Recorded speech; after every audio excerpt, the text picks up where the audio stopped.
hope you've had a chance to read our editorial at the ASCO Daily News, Sexual and Gender-Based Harassment in Oncology.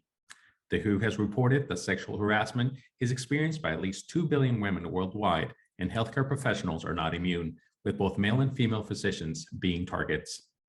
Victims who speak out risk their concerns not being taken seriously, embarrassment, retribution, and even being ostracized.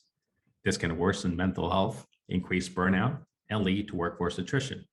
Some may believe even tolerating this harassment may be paying one's dues in order to advance a career in medicine. Power inequality is a dominant factor, potentially resulting in both underreporting and inaction when faced with reports and abuse of power in what otherwise should be a trusted relationship.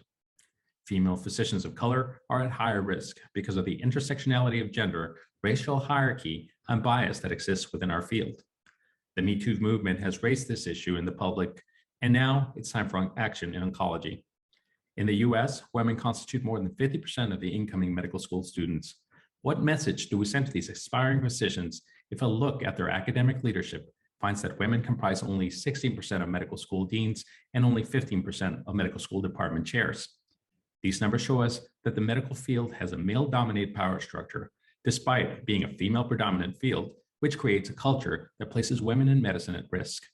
We suggest steps in which we could take action to end this culture of harassment, adopting a zero-tolerance policy not only by institutions, but also by the individual cancer stakeholders. Addressing gender harassment is a responsibility of all in positions of power. So if you have the ability to protect the vulnerable and report harassment, do so. Senior male mentors have backed away from mentoring female colleagues. This is a known fact. Of course, this is often a result of fear of being falsely accused. This kind of avoidance is only reinforcing the existing inequality and puts female colleagues at a disadvantage. Lastly, there must be real consequences in cases of misconduct fitting the offense and ample support for the victim, allowing them to remain their anonymity. We thank the ASCO Daily News for entrusting us to write about this sensitive and impactful topic, and we invite you to read further and start taking action by clicking the link.